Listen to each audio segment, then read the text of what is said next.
Commander Zekthar stood on the bridge of the Harmonious Discovery and watched the stars pass by on the main viewing screen.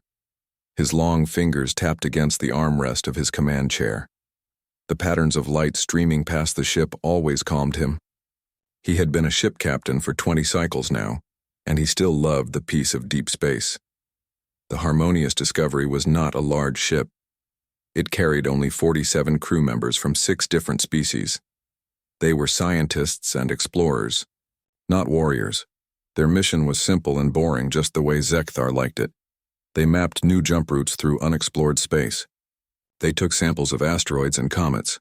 They measured radiation levels and gravity wells. It was steady work that helped the Galactic Council expand its charts of the universe.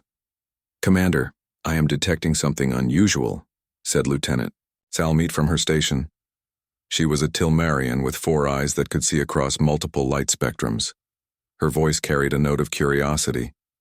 Zekthar's ears perked up. In his experience, unusual things in deep space were usually just sensor errors or natural phenomena.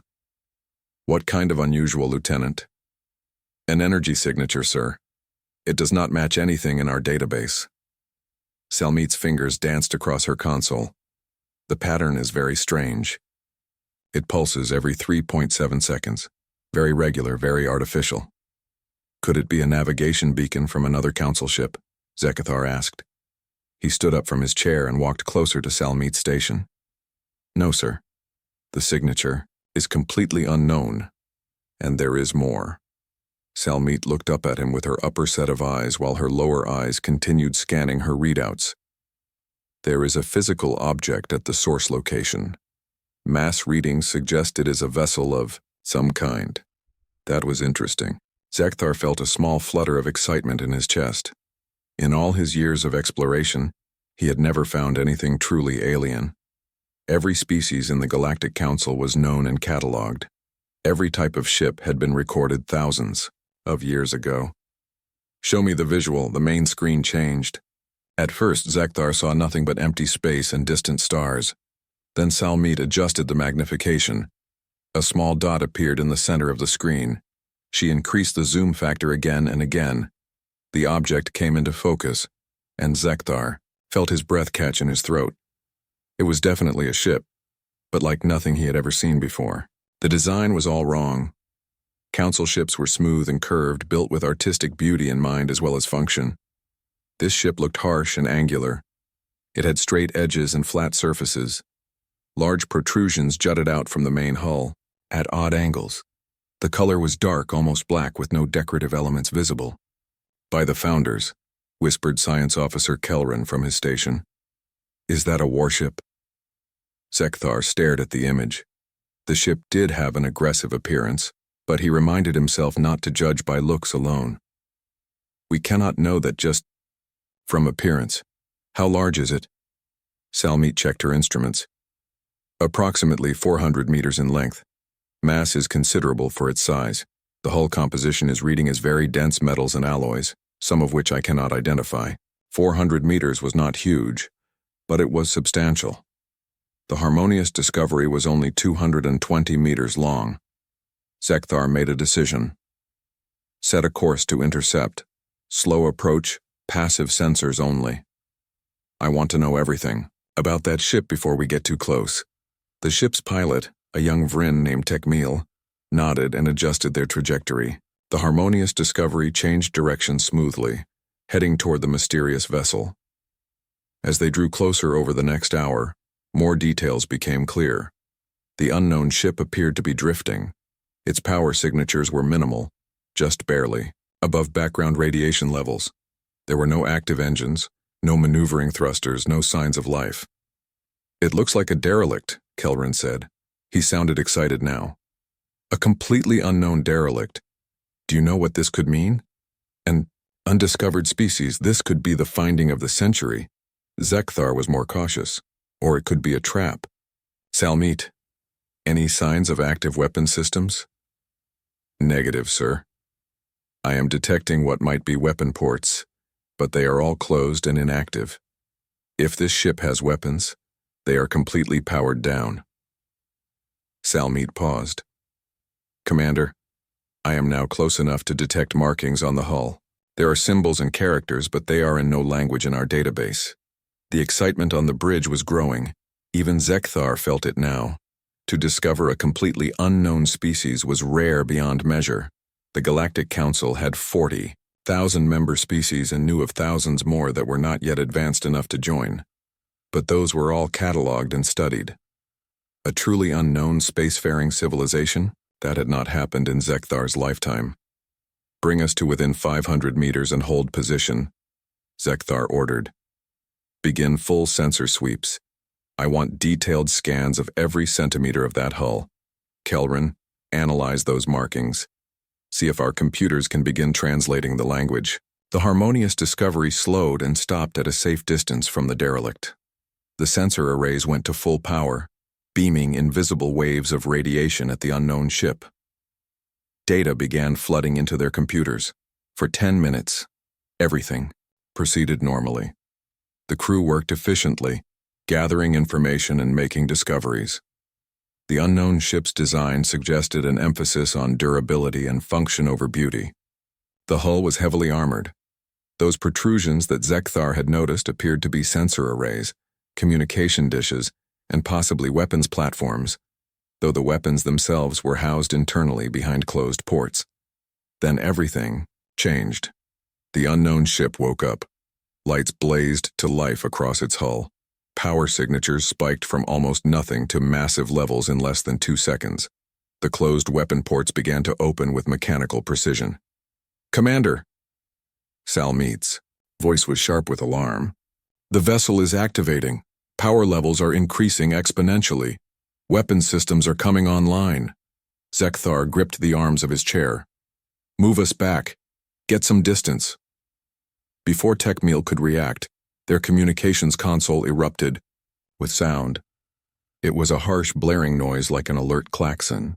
Then words appeared on their screens, translated automatically by their computers. "Warning. Unidentified vessel approaching. Defensive protocols engaged. Identify yourself immediately."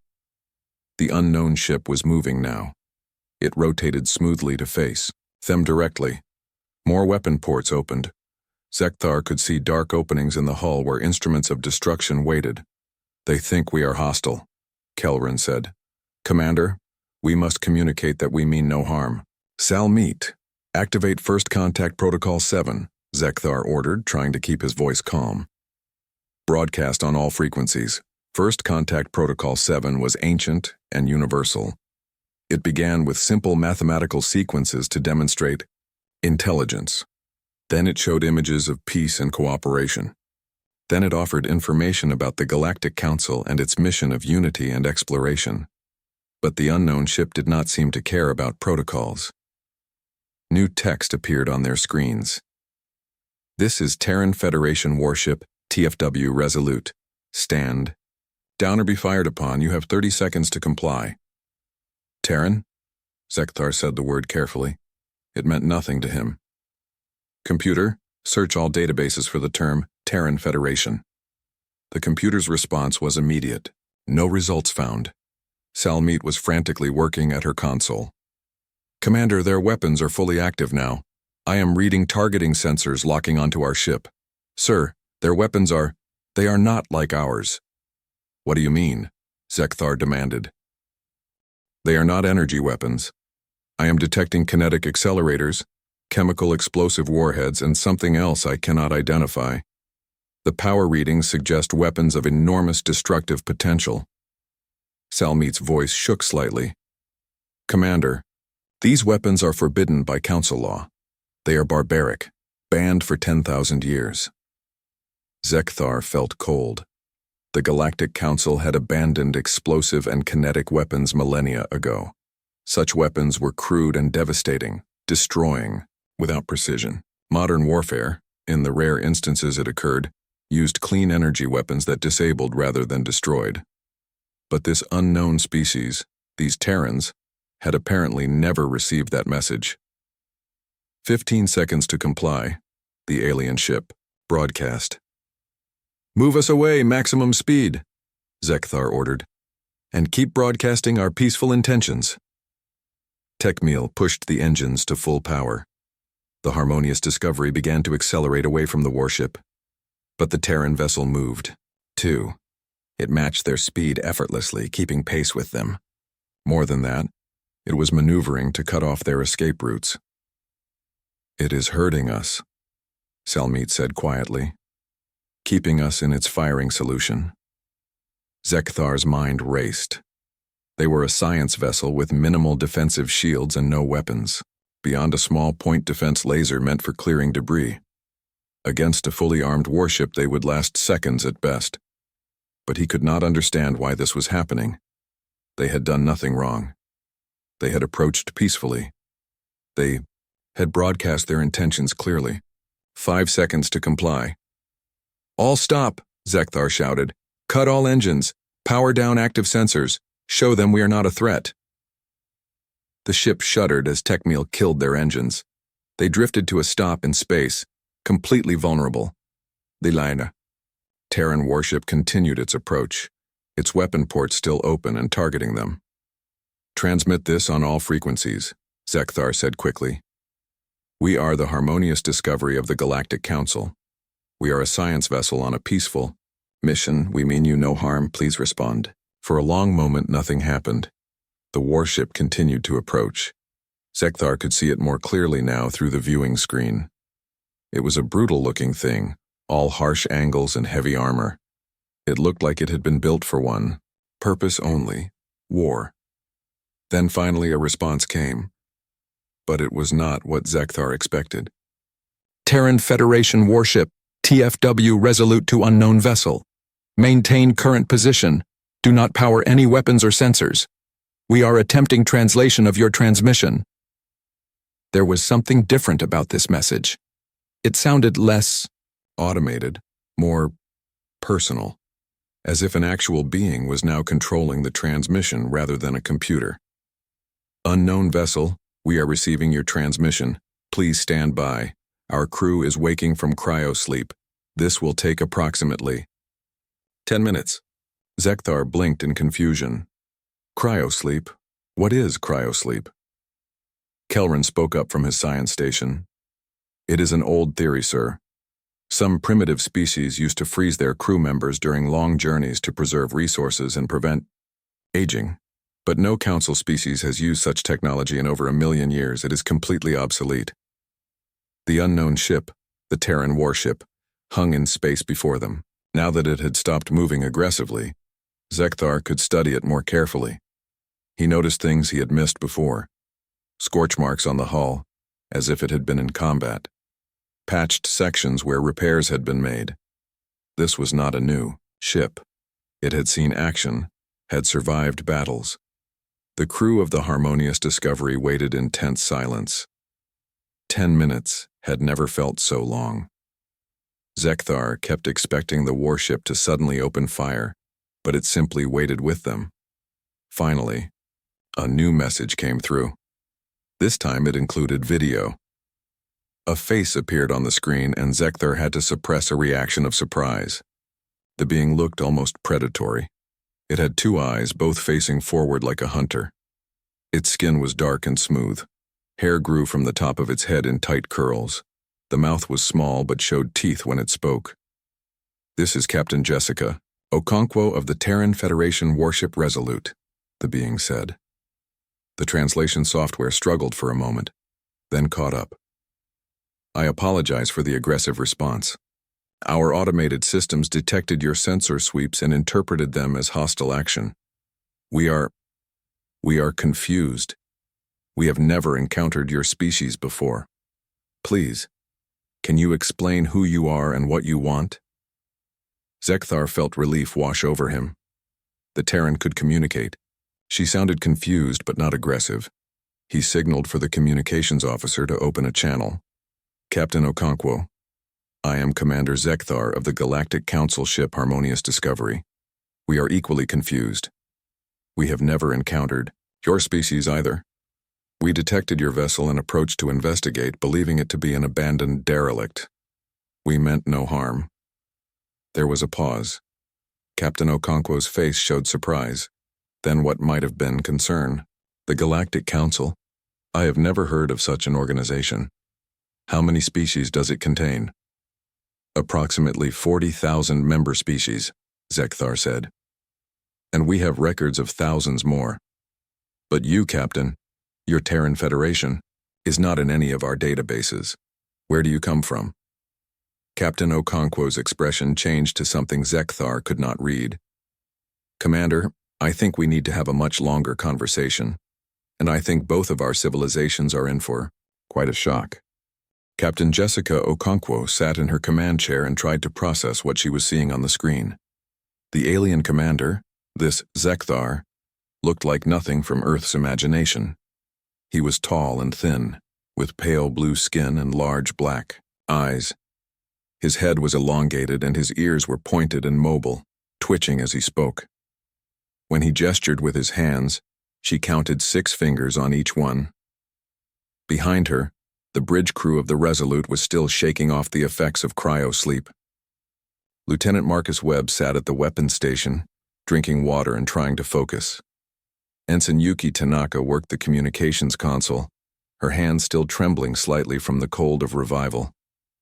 Commander David Okonkwo, Jessica's younger brother and second in command, stood beside her chair with a medical scanner in his hand, checking her vitals. My readings are stable, David, Jessica said quietly without looking away from the screen. Focus on the crew. All personnel are revived and at their stations, David reported. Some nausea and disorientation, but nothing serious. The emergency. Wake-up protocols worked as designed. Jessica nodded. The emergency protocols were designed for exactly this kind of situation. When the ship's AI detected a potential threat, it would wake the crew from cryosleep and activate defensive systems. Unfortunately, the AI had no context for alien vessels. It had treated a peaceful science ship as a hostile contact. Commander Zekthar, Jessica said, choosing her words carefully. I need to understand our situation. You say you have 40,000 member species in your Galactic Council. That is a number beyond our comprehension. Humanity has only been in space for 50 years. We have explored only a tiny region around our home star. We thought we were alone in the universe. On the screen, Zekthar's large eyes grew even wider. 50 years? You have only had faster-than-light travel for 50 years? Actually, we have only had FTL for 15 years, Jessica corrected. We have been in space for 50 years total, but most of that was limited to our own solar system. There was a long silence. Jessica could see Zekthar conferring with his crew. Other aliens appeared briefly in the background of the video feed, all of them different species. One had 4 eyes. Another had what looked like tentacles instead of arms. Jessica felt a sense of vertigo. Earth had been searching for alien life for centuries. They had found nothing, no signals, no evidence. And now here was an entire galactic civilization that had existed for who knew how long. Commander, Zekthar said finally, I think I understand why our computers have no record of your species. You are very, very new to the galactic community. You have not yet made formal contact with the Council. In fact, we have made first contact with you by accident. That seems to be the case, Jessica agreed. She made a decision. Commander, I propose we both power down our weapons and have a peaceful discussion. My crew and I are willing to lower our guard if you are willing to do the same. Captain Okonkwo, we never raised our guard, Zekthar said gently. The Harmonious Discovery is a science vessel. We have no weapons beyond a small laser meant for clearing space debris. We could not harm you if we wanted to. Jessica felt embarrassed. She had been threatening a peaceful exploration ship with the Resolute's full arsenal. I apologize, Commander. Our protocols are perhaps too aggressive for this situation. Your protocols kept your crew alive, Zekthar said. In that they succeeded. Now, Captain, I have many questions, but perhaps the most important one is this. What is your ship doing in this sector of space? We are very far from any charted territories. Jessica pulled up the navigation display. We are on a long-range patrol mission. The Terran Federation is expanding its exploration of nearby space. We have been in cryosleep for 18 months, following an automated flight path. Our mission was to map this region and then return home. She paused, studying the star charts. According to our navigation computer, we drifted off course due to an unexpected gravity well 3 months ago. We were never supposed to be in this exact location. A fortunate accident, then, Zekthar said. Or perhaps fate. Captain, with your permission, I would like to send a data package to your ship. It contains basic information about the Galactic Council, including star charts, historical records, and language databases. It will help you understand what you have discovered. Jessica looked at her brother. David nodded. We can receive it. In an isolated system, scan it for threats before integrating it. Agreed, Jessica said. Send your data package, Commander, and we will prepare one for you about humanity and Earth. The next hour passed quickly. The two ships remained at a safe distance from each other, but the tension had eased. Data flowed between them. Jessica watched as her crew processed the information from the Galactic Council. What they learned was staggering. The Galactic Council had existed for over 3 million years. It had been founded by 6 ancient species who had met each other through natural exploration. Over time, more and more species had joined. The Council's purpose was to maintain peace, facilitate trade, and help younger species develop safely. Wars were incredibly rare in Council space. There were strict laws and treaties. Disputes were settled through negotiation and arbitration. The last major war had been over 50,000 years ago, and it had been considered a terrible tragedy that cost millions of lives. This is incredible, David said, reading over Jessica's shoulder. They have achieved something humanity has dreamed about for centuries. True galactic peace. But as Jessica read deeper, she began to see the cracks in that peace. The Council maintained its tranquility partially through isolation. They avoided contact with aggressive species. They had designated entire regions of space as quarantine zones, and most tellingly, they had very few military vessels. Look at this, Lieutenant, Webb said from his station. Their largest warships are described as defense monitors. They are designed to stop asteroids and clear space debris. They have minimal offensive capability. Jessica frowned. How do they defend themselves from hostile forces? According to these records, they rely on diplomacy and distance, Ensign Tanaka said. Most hostile species are too primitive to have FTL travel. The few that do are either integrated into the Council or avoided entirely. A thought occurred to Jessica. What about pirates, raiders, criminal organizations? The crew searched the database. They found references to a species called the krill, described as raiders who attacked isolated ships, but the entries were sparse and old. The krill operated far from Council space in the outer regions. They were a nuisance, not a threat. They have forgotten how to fight, Jessica said quietly. They have had peace for so long that they do not maintain real military forces. David looked troubled. Is that such a bad thing? Maybe we could learn from them. Humanity has been at war with itself for our entire history. Maybe their way is better. Jessica did not answer.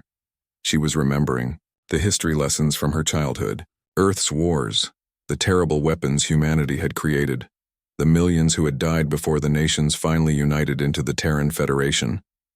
Humanity had learned to make peace with itself only 50 years ago, and even now, tensions remained. The screen Commander Zekthar appeared again. Captain Okonkwo, we have reviewed your data package. Your species has a very intense history. That was diplomatic phrasing. Jessica appreciated it. Yes, Commander. Humanity has not always been peaceful. We have made many mistakes. But you have also shown remarkable resilience, Zekthar said. Your species survived multiple extinction-level events caused by your own weapons. You rebuilt your civilization after devastating wars, and you eventually united your entire planet under a single government. That is impressive. Jessica smiled slightly. We prefer to think of it as stubborn rather than impressive. We do not give up easily. I am noticing that, Zekthar said. His ears twitched in what might have been amusement. Captain, I have a proposal. The nearest Galactic Council station is approximately 3 weeks' travel from here. I would like to escort your ship there and facilitate formal first contact between humanity and the Council. This is too important to leave to chance encounters in deep space. Jessica considered the offer. She needed to report this discovery to Earth, but the communications lag was significant at this distance. It would take weeks for a message to reach home and weeks more for a response. In the meantime, establishing a relationship with this Galactic Council seemed like the logical choice. "We accept your offer, Commander," Jessica said. "The Resolute will accompany your ship to the Council station." "Excellent," Zekthar said. "I will transmit the navigation coordinates. We can depart whenever you are ready." The next 3 weeks proved to be a fascinating experience for both crews. The two ships traveled together through jump space, emerging periodically to recalibrate and communicate. Zekthar and Jessica spoke daily, sharing information about their respective civilizations. The Vryn crew of the Harmonious Discovery was both horrified and fascinated by human history. They watched archived videos of Earth's world wars with expressions of shock. They could not comprehend how a species could create nuclear weapons and actually use them against their own kind. But they were also drawn to human art and music. Lieutenant Salmeet became obsessed with human paintings, particularly the works of the Renaissance and the Japanese prints. Science Officer Kelrin spent hours listening to human music, from classical symphonies to modern electronic compositions. "Your species feels emotions very intensely," Zekthar observed during one of their conversations. "Council species experience emotions, of course, but we have evolved to be more balanced, more controlled. Humans seem to live at extremes." Jessica laughed. "That is one way to put it. We feel everything strongly. Love, hate, joy, anger. It makes us passionate, but it also makes us dangerous." "Indeed," Zekthar said softly. "Captain, I must be honest with you. When we arrive at the Council station, there will be debate about humanity's membership in the Council. Some species will welcome you. Others will be afraid." "Afraid of us?" Jessica was surprised. "Commander, we are one species on one small ship. The Council has 40,000 member civilizations. Why would they fear us?" Zekthar was quiet for a moment. "Because, Captain, you carry weapons that we banned millennia ago. Because your ship is designed for war in a way that our ships have not been for countless generations. Because you come from a culture that still remembers how to fight, and we have forgotten." Jessica understood then. It was not about technology or numbers. It was about capability and willingness. Humanity was still a warrior species, and that made them fundamentally different from the peaceful civilizations of the Council. On the 19th day of their journey, everything changed. The two ships emerged from a jump into normal space for recalibration. It was a routine procedure they had performed a dozen times already. But this time, they were not alone. 7 ships surrounded them almost immediately. They were smaller than the Resolute, but larger than the Harmonious Discovery. Their design was crude and aggressive, covered in spikes and weapons. "Contact!" Lieutenant Webb shouted. "Multiple hostile vessels. They are powering weapons." Jessica's hand hit the alert button. Klaxons blared throughout the Resolute. "Battle stations, all hands to combat positions." On the communications channel, she could hear panic on the Harmonious Discovery. "Commander Zekthar, report," Jessica called. Zekthar's voice came through, strained with fear. "Krill raiders, Captain. They are attacking." The lead Krill ship opened fire before Jessica could respond. A massive plasma bolt struck the Harmonious Discovery's shields, and the science vessel shuddered under the impact. More shots followed, rapid and brutal. The Krill were not trying to disable the ship. They were trying to destroy it. "Shields failing on the Harmonious Discovery," Webb reported. "They will not survive another volley." Jessica did not hesitate. She had trained for combat scenarios her entire career. Every human military officer did. "Webb, engage the enemy. Target their weapon systems. Tanaka, jam their communications. All weapons free." The TFW Resolute went to war. The Krill raiders, had never encountered anything like it. They were used to attacking weak council ships with minimal defenses. They expected an easy victory. Instead, they found a human warship that had been built specifically for one purpose: to fight and win. The Resolute's railguns opened fire first, accelerating metal slugs to relativistic speeds. 3 krill ships exploded in the first salvo, their hulls unable to withstand the kinetic impacts. The remaining raiders scattered, confused by the violence of the response. "Launch missiles," Jessica ordered. "Nuclear-pumped laser warheads, proximity detonation." 6 missiles streaked from the Resolute's launch tubes. They raced toward the krill ships, weaving through defensive fire. When they reached optimal range, they detonated. The nuclear explosions lasted only microseconds, but in that brief moment, they pumped enormous energy into laser arrays that fired in all directions. 2 more krill ships died, cut apart by laser beams. The remaining 2 tried to flee, but the Resolute was faster. Webb targeted their engines with precision strikes, crippling them.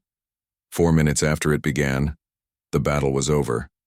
7 krill ships were destroyed or disabled. The Resolute had not taken a single hit. Jessica took a deep breath and opened the channel to the Harmonious Discovery. "Commander Zekthar, status report." There was a long pause. When Zekthar finally spoke, his voice was shaken. "We have casualties, Captain. 12 injured, 3 seriously. Our shields are down, and we have hull breaches on decks 2 and 3. But we are alive. Thanks to you." Jessica looked at the tactical display. The krill ships floated lifelessly in space, broken and burning. She felt no satisfaction, only a grim sense of necessity. "We are sending medical teams and repair supplies. Hold tight, Commander. We will get you fixed up." As the rescue operations began, Jessica could not help but wonder what the Galactic Council would think when they learned that humanity's idea of defense was the complete annihilation of any threat. Commander Zekthar stood in the medical bay of the Harmonious Discovery and watched the human doctors work. They had transported over from the Resolute 30 minutes ago, bringing medical equipment and supplies. Now they moved efficiently through the injured Vrin crew, treating wounds with confident precision. The lead doctor, a woman named Dr. Aisha Kimani, worked on Science Officer Kelrin. He had suffered burns from an exploding console during the krill attack. Dr. Kimani applied something she called regenerative gel to the burns while explaining the process in a calm, reassuring voice. "The gel contains synthetic proteins that stimulate your natural healing," she said. "You should feel relief from the pain within minutes. The burns will heal fully in a few days."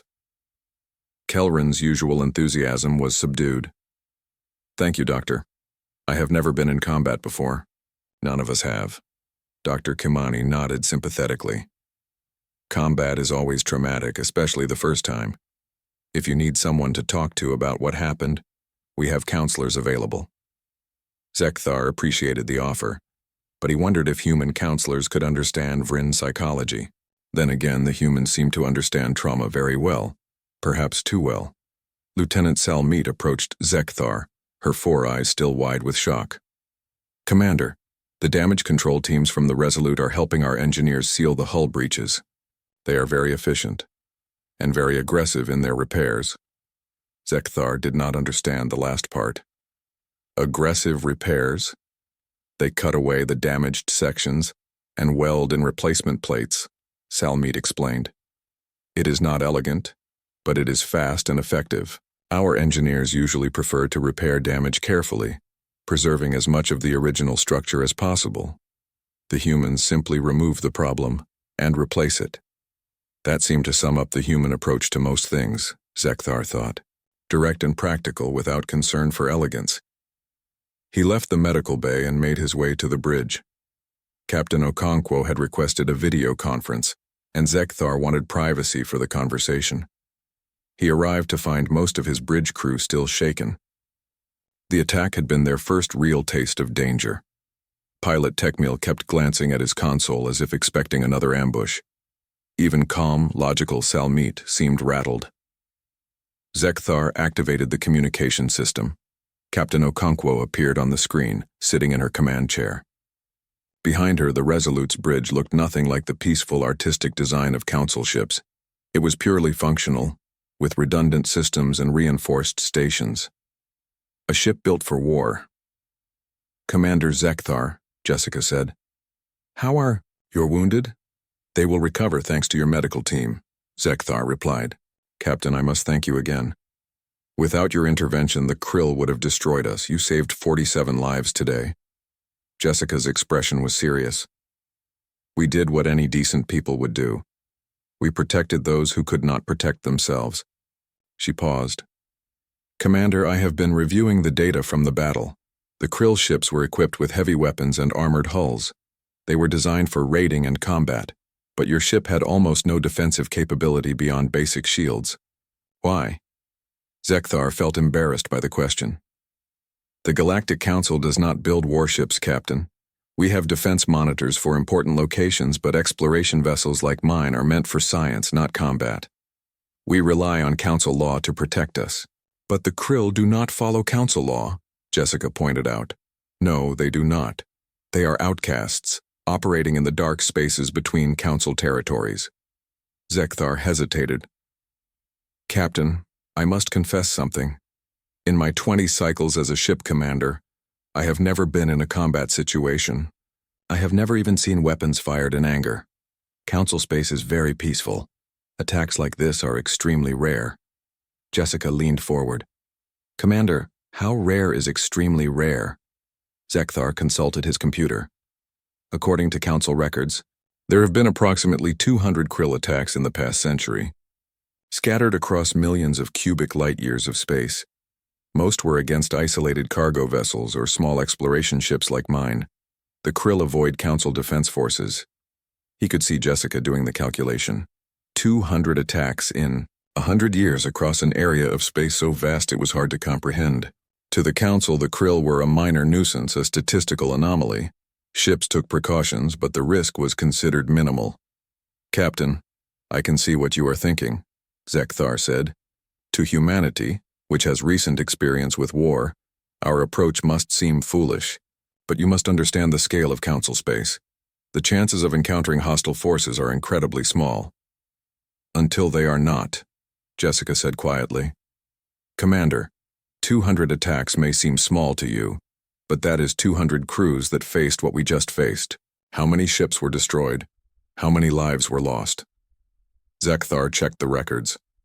Approximately 30 ships were destroyed completely. Casualty figures are incomplete, but estimated at over 4,000 deaths.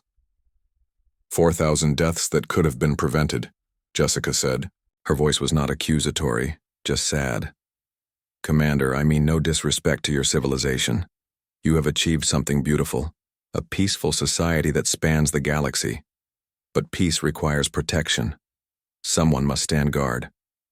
"You sound like you are volunteering," Zekthar said. Jessica smiled slightly. "I suppose I am. Commander, when we reach the Council station, there will be questions about humanity's place in the galactic community. I want you to understand something important. We are not warlike for the sake of violence. We are warriors because we have learned that peace must be defended. We carry weapons not because we want to use them, but because we refuse to be helpless when danger comes." Zekthar considered her words. "That is a very different philosophy from the Council's approach. We believe that by abandoning weapons we reduce the temptation for violence. And we believe that by maintaining weapons we give ourselves a choice," Jessica countered. "The choice to defend the innocent. The choice to stop those who would do harm. The Krill did not attack you because you had weapons. They attacked you because you were an easy target." The conversation was interrupted by an alert from the sensor station. Salmeet called out, "Commander, I am detecting multiple jump signatures. Incoming vessels." Zekthar felt fear grip his chest. "More Krill?" "Negative, sir. These are Council signatures." Salmeet sounded relieved. 4 ships, defense monitors based on their energy profiles. Within minutes, 4 large Council vessels emerged from jump space. They were blocky and utilitarian, designed for system defense rather than combat. But they were armed and armored far better than the Harmonious Discovery. A communication came through. This is Commander Trillax of the Council Defense Force. We received an automated distress signal from this sector. State your status. Zekthar responded, "This is Commander Zekthar of the science vessel Harmonious Discovery. We were attacked by Krill raiders. The threat has been neutralized." There was a pause. Neutralized? Commander, our sensors are detecting debris from 7 vessels. Did you destroy 7 Krill ships? Not exactly, Commander Trillax. We had assistance from a new contact. A previously unknown species called humans. Zekthar gestured to his communications officer to include the Resolute in the channel. Captain Okonkwo appeared on the shared frequency. This is Captain Jessica Okonkwo of the Terran Federation warship Resolute. We responded to the distress of the Harmonious Discovery and engaged the hostile forces. The silence that followed was long and uncomfortable. Finally, Commander Trillax spoke. "Captain Okonkwo, we are detecting your vessel now. It is heavily armed." "Yes, it is," Jessica said simply. "We are a military vessel." "I see. Captain, I must request that you power down your weapons. Your ship is making my crew very nervous." Jessica's expression did not change. "With respect, Commander Trillax, we will maintain our current defensive posture until we are certain there are no additional threats in the area. However, we will not take any aggressive action. You have my word on that." Zekthar could see the tension in the situation. The Council Defense Forces were not used to dealing with heavily armed foreign vessels, but he also understood Jessica's position. She would not make her ship vulnerable after just fighting a battle. "Commander Trillax, I can vouch for Captain Okonkwo and her crew," Zekthar said quickly. "They saved our lives and asked nothing in return. They are allies, not enemies." After another long pause, Trillax responded, "Very well, Captain Okonkwo, you may maintain your defensive stance, but please understand that we will be watching your vessel closely." "Understood and accepted," Jessica said. The 4 Council defense ships took up positions around the area, scanning the wreckage of the Krill vessels. Zekthar used the time to file his official report with Council headquarters. He detailed the first contact with humanity, the journey to the Council station, and the Krill attack. He emphasized the professionalism and courage of the Resolute's crew. He also included something that troubled him deeply. In his report, he wrote, "The human vessel destroyed 7 Krill raiders in approximately 4 minutes with 0 damage to itself. This demonstrates military capability far beyond anything currently present in Council Defense Forces. Recommend immediate high-level discussions regarding human integration into Council structure." As he sent the report, he wondered what kind of response it would generate. The Council moved slowly, preferring consensus and careful deliberation. But this situation required faster thinking. Over the next few hours, repair work continued on the Harmonious Discovery. The human engineering teams worked alongside Vrin crew members, teaching them new techniques and sharing stories. Zekthar noticed something interesting. His crew, which had been terrified of the humans just hours before, was now developing a grudging respect. Kelrin, recovered from his burns, spent time talking with one of the human engineers. "Your species has experienced so much conflict," he said. "It must be exhausting." The engineer, a young man named Carlos Mendez, shrugged. "It is what we know, but we are learning. The Terran Federation has been at peace internally for 50 years now. That may not seem like long to you, but for us it is a miracle. We are trying to be better." "You already saved us," Kelrin said quietly. "That seems pretty good to me." In the medical bay, Dr. Kamani was explaining human medical philosophy to one of the Vrin doctors. "We have a saying on Earth. First, do no harm, but we also believe in doing whatever it takes to save a life. We are aggressive in our treatments because we refuse to accept death easily." "That explains much about your species," the Vrin doctor said. "You fight death as you fight everything else, with determination and force.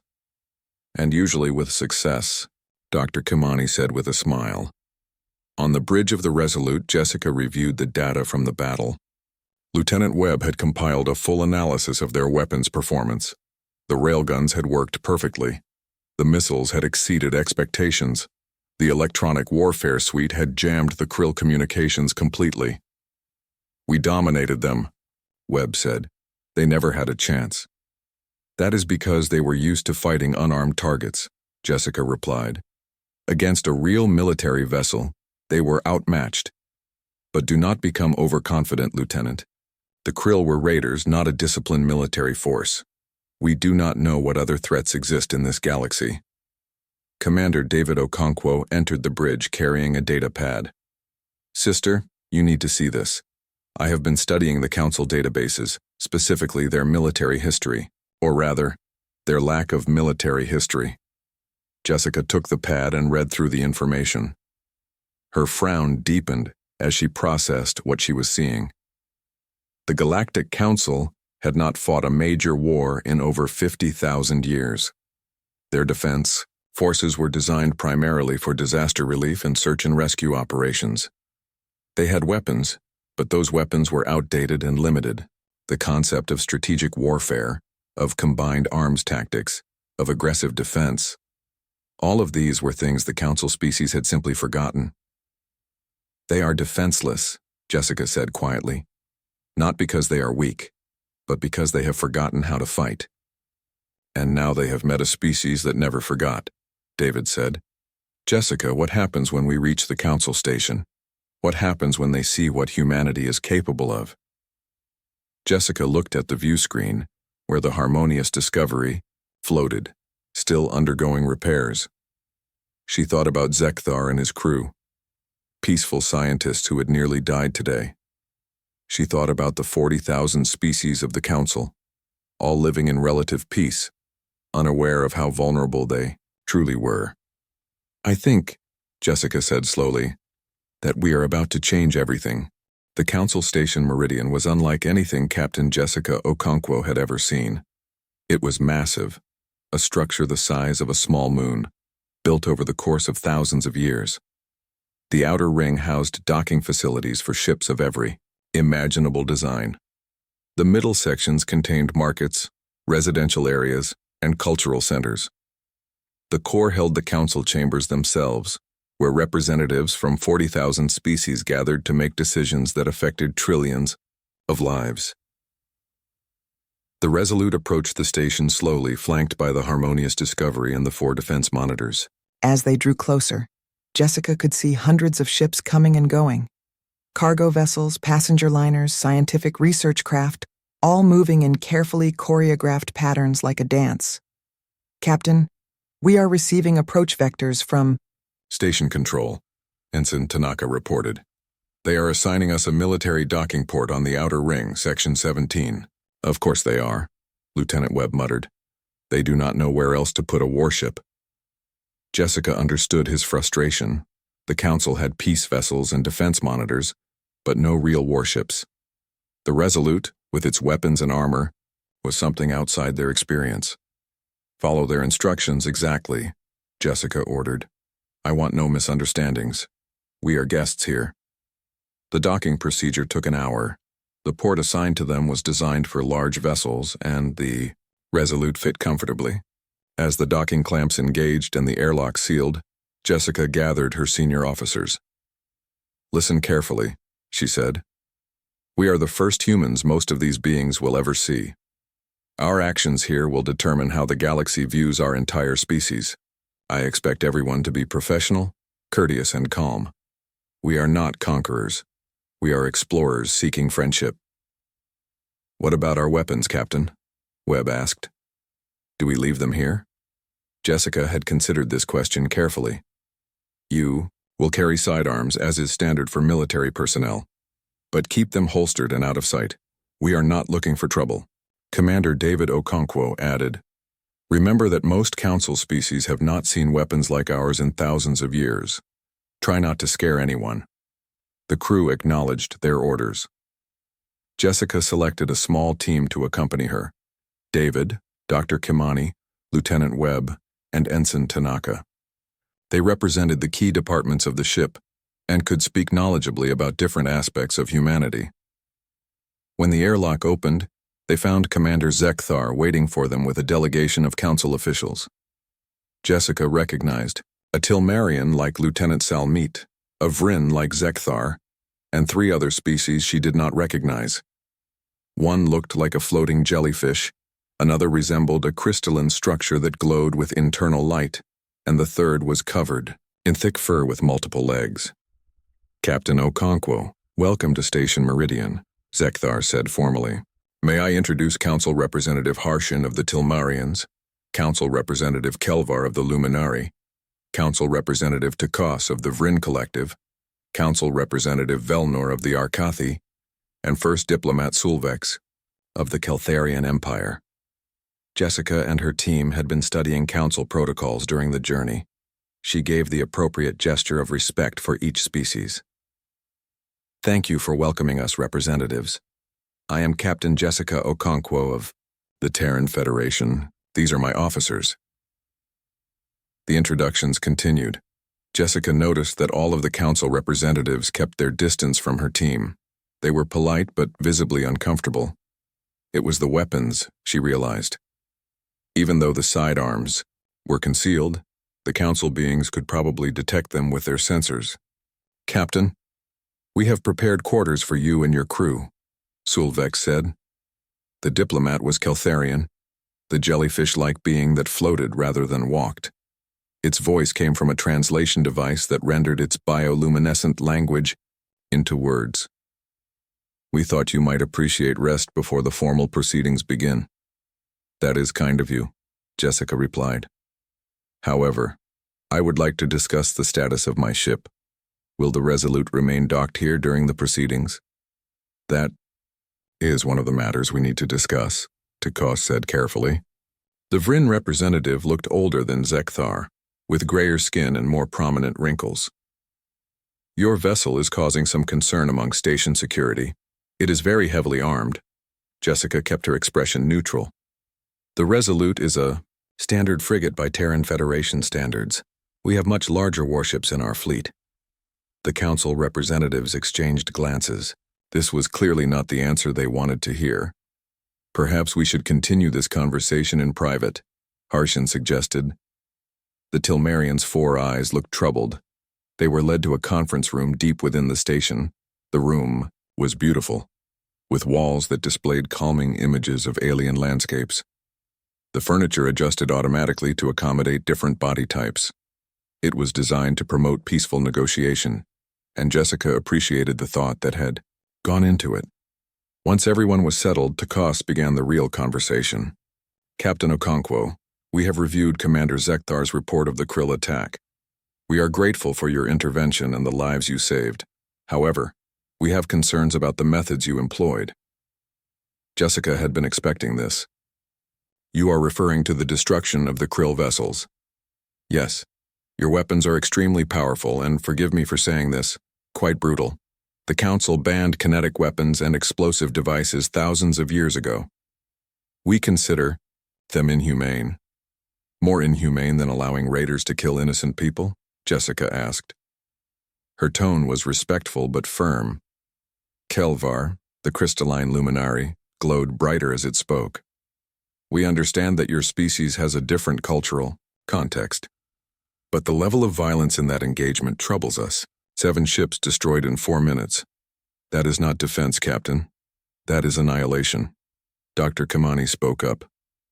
"With respect, Representative Kelvar, those 7 ships were actively trying to kill 47 innocent crew members. They had already damaged the harmonious Discovery and caused casualties. My captain did what was necessary to stop an immediate threat." "There are other ways to stop threats," Velnor said. The furry Arkathi spoke gently, like a teacher explaining something to a child. "Disabling weapons, jamming communications, targeting engines. The Council prefers methods that preserve life whenever possible."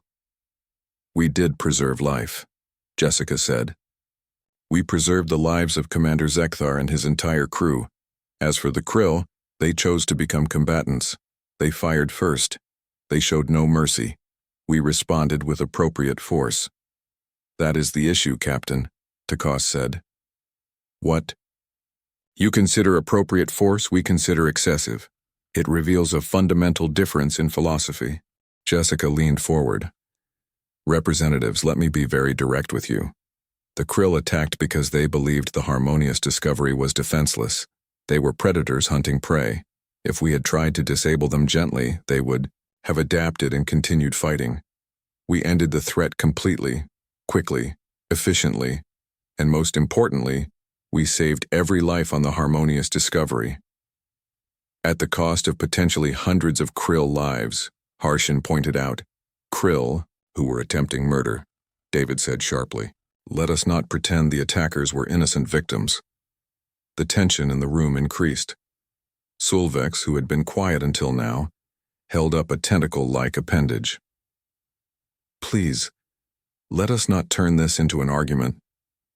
Captain Okonkwo, I think the representatives are trying to explain that the Council has worked very hard to create a culture of nonviolence. Your actions, while effective, run counter to everything we have built. Jessica took a deep breath. This was the critical moment. First Diplomat Sulvex, I respect what the Council has achieved. A civilization of 40,000 species living in peace is a miracle. But I must ask you a question. How long can that peace last if you have no way to defend it? We have defense forces, Takos said. Do you? Jessica pulled up her datapad and displayed the information her brother had compiled. According to your own records, the Council Defense Forces consist primarily of search and rescue vessels with minimal offensive capability. Your largest warships have not been updated in over 2,000 years. Your military training focuses on disaster relief, not combat. You have forgotten how to fight. We chose to forget, Kelvar said, its crystalline body pulsing with emotion. War is a disease. We cured ourselves of it. No, Jessica said quietly. You quarantined yourselves from it. But the disease still exists out there. The Krill are just one symptom. There must be others. Species that did not join your peaceful federation. Forces that see your peace as weakness. Commander Zekthar, who had been silent during the debate, finally spoke. She is right. All eyes turned to him. The Vryn commander looked uncomfortable but determined. Captain Okonkwo is right. I have been thinking about this since the attack. The Krill have been raiding Council ships for over a century. We treat them as a minor nuisance and acceptable risk. But they are not a nuisance to the 4,000 people who died. They are not an acceptable risk to the crews who face them. What are you suggesting, Commander? Takos asked. I am suggesting that we have become complacent, Zekthar said. We rely on the vastness of space to protect us. We assume that because conflict is rare, we do not need to prepare for it. But today, I watched a human crew risk their lives to save mine. They did not hesitate. They did not debate philosophy. They acted, and because they acted, I am alive. Harshin's four eyes narrowed. Are you advocating for the militarization of Council space? I am advocating for the ability to defend ourselves, Zekthar replied. There is a difference. The debate continued for another hour. The Council representatives raised valid concerns about introducing military thinking into their peaceful civilization. Jessica countered with practical examples of threats that existed whether the Council acknowledged them or not.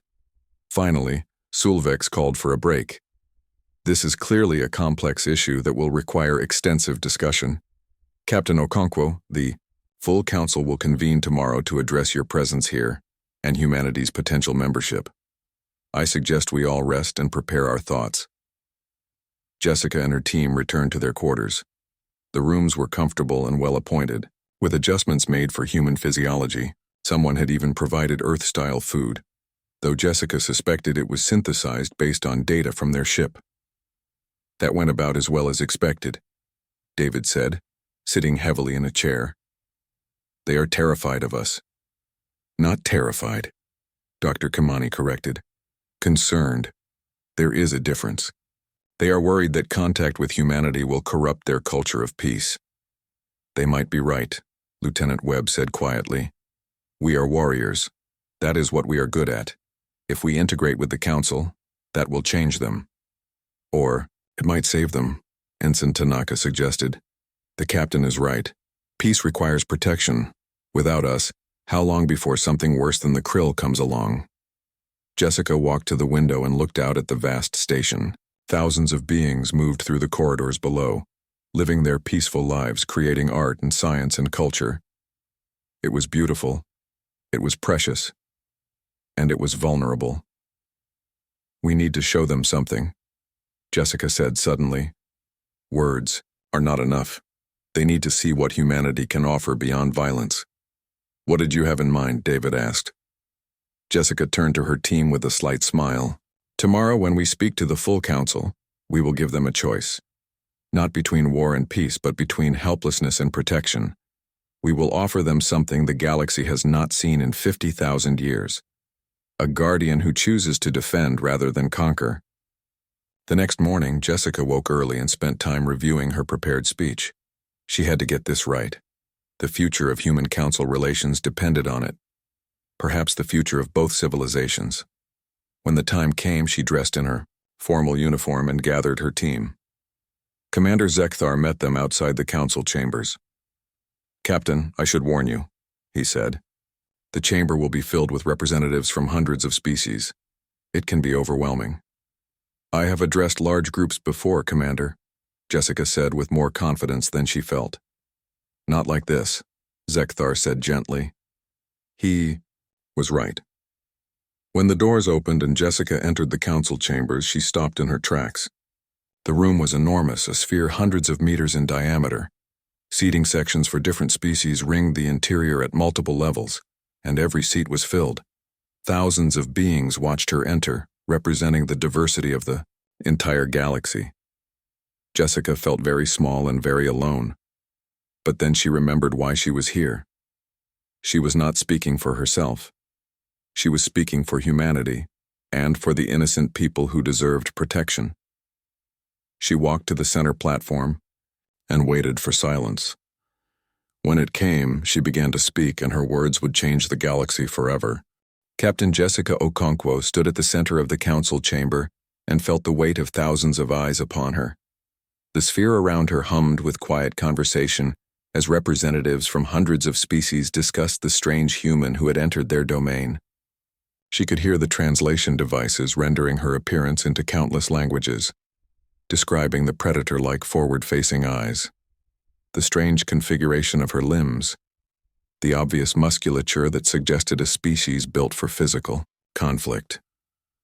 A deep tone echoed through the chamber, calling for silence. A holographic display appeared above Jessica's head, showing her image alongside data about Earth and humanity.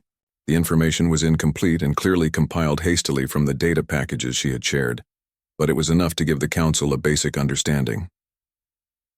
This assembly recognizes Captain Jessica Okonkwo of the species designated humans, native to the planet called Earth, announced a voice that seemed to come from everywhere and nowhere.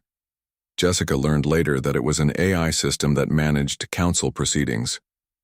Captain Okonkwo has been granted permission to address the full council regarding the matter of first contact and potential membership in the Galactic Council. "The floor is yours, Captain." Jessica took a breath and began.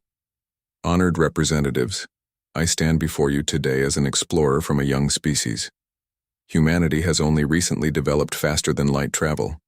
We have only recently united our own planet under a single government.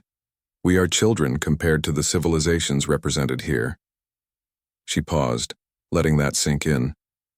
But children can sometimes see things that adults have forgotten, and I believe there is something the Council has forgotten. Murmurs rippled through the chamber. Jessica continued before anyone could interrupt. "You have forgotten what it means to be afraid. You have forgotten what it means to be vulnerable. You have created a paradise here, a civilization built on peace and cooperation. It is beautiful. It is admirable, and it is in danger." The murmurs grew louder. Jessica raised her voice slightly. 3 days ago, my ship encountered Commander Zekthar of the Harmonious Discovery. We were preparing for peaceful first contact when Creel raiders attacked. 7 hostile vessels attempted to destroy an unarmed science ship and kill 47 innocent beings. The attack was brutal and without mercy. Jessica pulled up footage from the battle, displaying it on the holographic. Screens. The council representatives watched in silence as the krill ships fired on the harmonious Discovery. They saw the damage, the injuries, the terror of a crew facing death. My crew responded, Jessica said. We engaged the krill and eliminated the threat. All 7 hostile vessels were destroyed or disabled. The crew of the harmonious Discovery survived with no additional casualties after we intervened. The footage showed the Resolute's counterattack, the railgun strikes, the missile detonations, the complete and overwhelming defeat of the krill raiders. Jessica heard gasps and sounds of distress from the audience. Many council species had not witnessed combat in their entire lives. I understand that our methods trouble you, Jessica said. I understand that the council banned kinetic, weapons and explosive devices thousands of years ago, but I must ask you this. Would you have preferred we let the krill kill Commander Zekthar and his crew? That is not a fair question, came a voice from the seating area. Jessica looked up to see Representative Takos standing. The choice is not between violence and death. There are other options, are there? Jessica challenged. Representatives, I have studied your records. The krill have been attacking council ships for over a century. They have destroyed at least 30 vessels and killed over 4,000 people. What has the council done to stop them? Takos looked uncomfortable. We have increased patrols in high-risk areas. We have improved communication systems so ships can call for help faster. We have negotiated with neighboring systems to try to limit krill safe havens. And the attacks continue, Jessica said. Because the krill know that council ships cannot fight back effectively. They know that even your defense monitors are designed more for rescue than combat. You have tried everything except the one thing. That would actually work, demonstrating that attacking council vessels carries a lethal cost. You are advocating for a return to military violence, said another representative. This one from a species Jessica did not recognize. You would have us abandon millennia of progress toward peace. No, Jessica said firmly. I am advocating for the protection of that peace. Representatives, may I share a story from Earth's history? Without waiting for permission, she continued. 500 years ago, before humanity achieved spaceflight, there was a nation on Earth that chose absolute pacifism. They disbanded their military, refused to maintain weapons, and dedicated themselves entirely to peaceful pursuits. They were idealistic and admirable. And when a neighboring nation decided to invade them, they were conquered in weeks. Millions died. Their culture was nearly destroyed. Jessica let that sink in. The lesson humanity learned is this. Peace is not the absence of the capacity for violence. Peace is the choice not to use that capacity, a choice you can only make if you have the ability to defend yourself. You speak of choice, came a melodious voice from above. Jessica looked up to see a being of pure energy floating in one of the upper galleries. But your weapons do not allow for choice. They destroy completely. They kill without discrimination. You are wrong, Jessica said. Our weapons give us the choice to defend the defenseless, the choice to stop evil acts, the choice to say no further to those who would do harm. The krill chose to attack.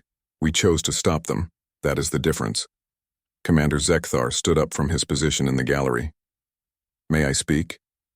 The AI system acknowledged him. The floor recognizes Commander Zekthar, captain of the harmonious Discovery. Zekthar's voice was steady as he addressed the council. Representatives, I am a Vryn. My species has been part of the council for 8,000 years. I was raised to believe in peace and diplomacy and the sanctity of all life. 3 days ago, I watched krill raiders try to kill me and my entire crew. I felt helpless, I felt terror. And then I watched as these humans, these warriors from a species we had never met, risked their own lives to save ours. He paused, his voice growing stronger. Captain Okonkwo asks us what we have forgotten. I will tell you what I forgot. I forgot that peace has a price. I forgot that someone, somewhere, must be willing to stand between the innocent and those who would do them harm. The humans have not forgotten this.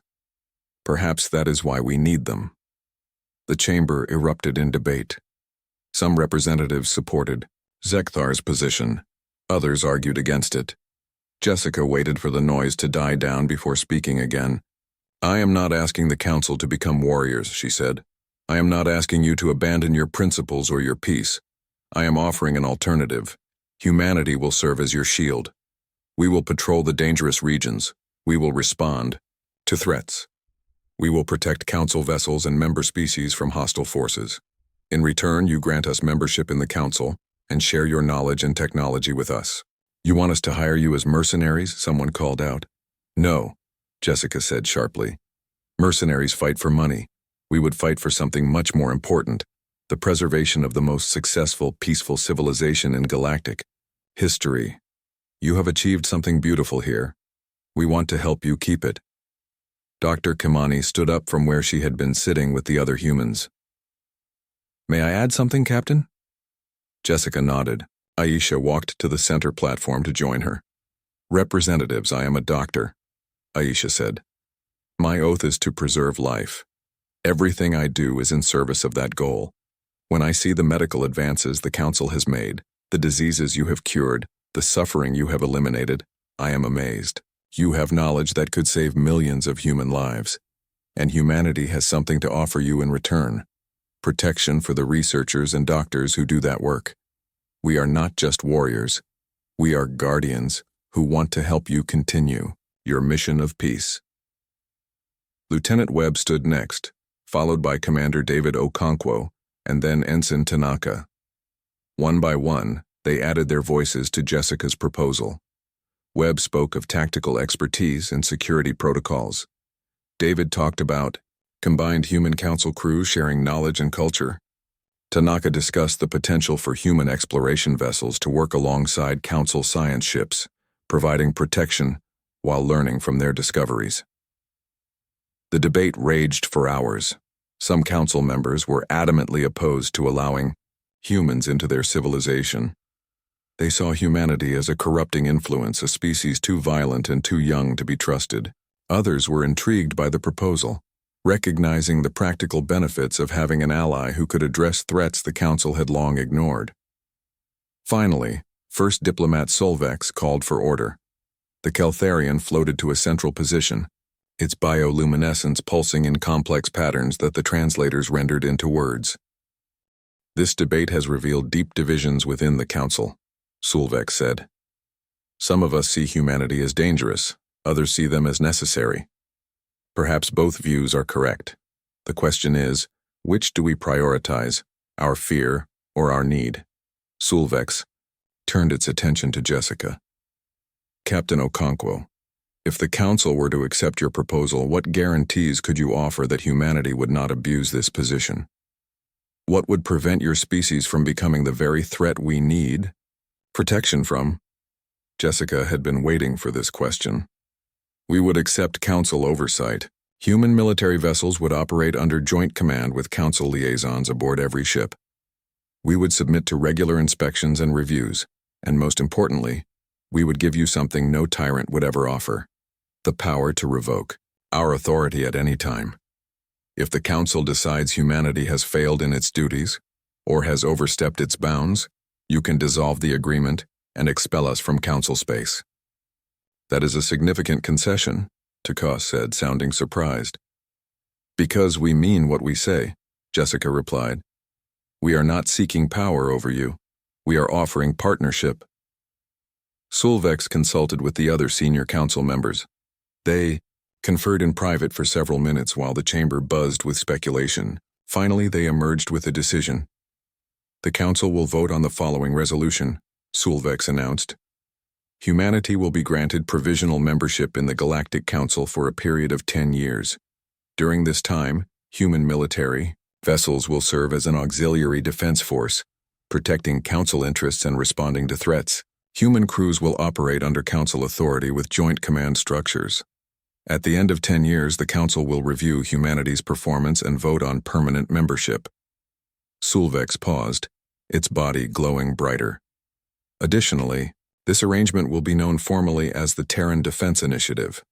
However, I believe a more accurate name would be the Dangerous Alliance, because that is what it is: an alliance between those who have forgotten danger and those who have never stopped preparing for it. The vote was called. Jessica watched as the display showed the tally. It was not unanimous. Thousands of species voted against the resolution, but more voted in favor. The final count was 63% approval. The resolution passes, the AI announced. Humanity is welcomed as a provisional member of the Galactic Council. The chamber erupted in mixed reactions. Some species cheered, others protested loudly, but it was done. History had been made. Jessica felt David's hand on her shoulder. "We did it," he said quietly. "We actually did it." "No," Jessica replied. "Now the real work begins." 3 months later, Captain Jessica Okonkwo stood on the bridge of the Resolute and watched the tactical display. Her ship was no longer alone. 2 Council science vessels traveled with them, along with a defense monitor. It was a mixed patrol, the first of many. The Resolute had been modified since joining the Council. The weapons were still formidable, but new systems had been added. Enhanced sensors from Tilmarian technology, medical facilities designed by Luminary doctors, communication systems that could translate instantly between human speech and dozens of alien languages. And on her bridge stood Lieutenant Salmeet, seconded from the Harmonious Discovery to serve as the Council liaison. The Tilmarian worked efficiently at the tactical station, her 4 eyes monitoring multiple screens at once. "Captain, I am detecting an automated distress beacon," Salmeet reported. "Council cargo vessel, approximately 20 light minutes away. The signal indicates they are under attack." Jessica's response was immediate. "Battle stations, set course to intercept, maximum speed.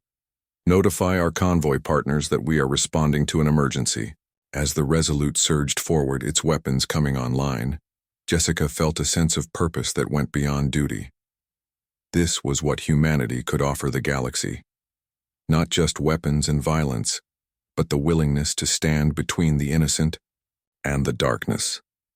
The cargo vessel came into view on the main screen. It was surrounded by 6 hostile ships, smaller than the Krill Raiders but no less dangerous. They were pirates, preying on isolated Council vessels.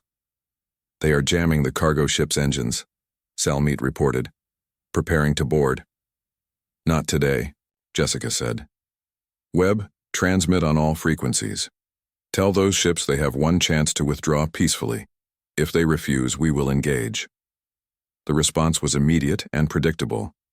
The pirate ships opened fire on the Resolute. "Return fire," Jessica ordered calmly. "Disable their weapons and engines. I want prisoners for Council justice, not bodies." The Resolute moved with precise efficiency. Railgun shots targeted specific systems, crippling but not destroying. Electronic warfare systems jammed pirate communications. Within 2 minutes, all 6 hostile ships were floating helplessly, their crews trapped but alive. "Cargo vessel secure," Salmeet announced. "No casualties. They are very grateful." Jessica nodded with satisfaction. This was the promise humanity had made. Protection, defense, the willingness to stand between the vulnerable and those who would harm them. Over the following years, the dangerous alliance proved its worth again and again. Human warships patrolled the dangerous regions of Council space. Pirate attacks decreased dramatically. Species that had avoided certain sectors for fear of raids began expanding again. The Krill, faced with opponents who could actually fight, back retreated to the deepest reaches of unexplored space. But perhaps more importantly, something unexpected happened. The Council species began to remember what they had forgotten. Not how to make war, but how to defend themselves. Inspired by human example, some species began updating their defense forces, not to conquer, but to protect. Council ship designs started incorporating better shields and defensive weapons, and humanity, for its part, learned from the Council. Human doctors studied luminary medicine. Human scientists collaborated with Vrin researchers. Human artists created works inspired by the thousands of alien cultures they encountered. The warriors became students, and in doing so, proved they were more than just their weapons. 10 years after that first meeting, the Council convened again to vote on humanity's permanent membership. The debate was shorter this time. The vote was not unanimous, but it was decisive. 87% approval. Humanity was home. Captain Jessica Okonkwo, now Admiral Okonkwo and commander of the entire Terran Defense Fleet, stood before the council once more. She was older now, with gray in her hair, but her voice was still strong. 10 years ago, you took a chance on a dangerous species, she said. You gave us the opportunity to prove ourselves. Today, I stand before you not as a stranger, but as a protector of everything the Council represents. We have defended your vessels, saved your people, and stood guard while you continued your mission of peace. And we will continue to do so, for as long as you need us. She looked out at the thousands of representatives, seeing friends now where once there had been only strangers. You called this the Dangerous Alliance. You were right. We are dangerous. Dangerous to those who would do you harm. Dangerous to those who mistake peace for weakness. But to you, to the innocent, to those who build rather than destroy, we are something else. We are your shield, your guardian, your friend. In the gallery, Commander Zekthar, now promoted to Admiral and serving as the liaison between Council, Defense and the Terran Fleet stood and began to applaud. Others joined him. Soon the entire chamber echoed with the sounds of approval from 1,000 different species. That evening, Jessica stood at the viewing port of her quarters on Station Meridian and looked out at the stars. Somewhere out there was Earth, the small blue planet where humanity had learned to survive, to fight, and eventually to unite.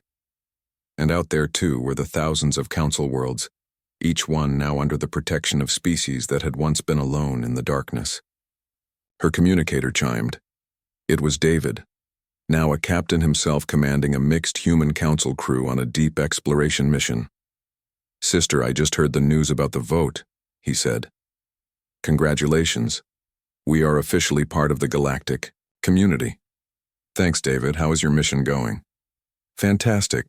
We discovered 3 new habitable worlds today. The Vryn scientists are ecstatic, and the human crew is learning to appreciate their enthusiasm. He paused. Jessica, do you remember what you said to the Council 10 years ago about how children can see what adults forget? I remember. I think we have learned what they forgot, but they have taught us something too.